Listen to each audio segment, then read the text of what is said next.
দক্ষিণ আমেরিকা অঞ্চলের দুই দেশ ব্রাজিল আর্জেন্টিনা ফুটবলে নান্দনিক খেলা উপহার দিয়ে বিশ্বের অনেক দেশেই নিজস্ব সমর্থক গোষ্ঠী তৈরি করেছে। বাংলাদেশেও ব্যতিক্রম নয়। এদেশেই ব্রাজিল আর্জেন্টিনার নিজ দেশের বাহিরে রয়েছে সবচেয়ে বেশি সমর্থক। এই দুই দলের মধ্যে খেলায় তো বটে, ব্রাজিল আর্জেন্টিনা অন্য কোনো দলের সঙ্গে খেলা ম্যাচগুলোতেও জয় পরাজয় নিয়ে চর্চিত হয় নানা গল্প। এর একটি হলো 7 আপ গল্প। সেই গল্পে এবার যুক্ত হলো ইকুয়েডরের নাম। শুধু আর্জেন্টিনা ইকুয়েডর নয়, বরং দক্ষিণ আমেরিকা অঞ্চলের 10 দলের কনমেবল সাব-20 ফুটসাল টুর্নামেন্ট। নতুন এই গল্পে এবার যুক্ত হয়েছে আরও দুটি দেশ, কলম্বিয়া ও বলিভিয়া। বৃহস্পতিবার 21 নভেম্বর পেরু লিমার ভিলা এল সালভাদোর স্পোর্টস সেন্টারে অনুষ্ঠিত গ্রুপ পর্বের শেষ ম্যাচে মুখোমুখি হয়ে আর্জেন্টিনা ফুটসাল দল 7-1 গোলে ইকুয়েডরকে হারায়।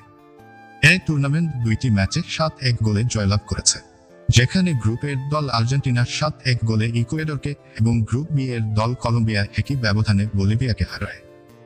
7 আপ গল্প তৈরির ম্যাচে আর্জেন্টিনার হয়ে উলিসেস সিলগুয়েরো 13, রদ্রিগো আলভারেজ 5 ও 3, Batista Caso 17, Fabricio Galvan 10, Ivan Montez 9 এবং লুকাস হুঞ্জ 8 গোলগুলো করেন। আর জাভিয়ের চিকুইতোর পা থেকে ইকুয়েডরের একমাত্র গোলটি আছে।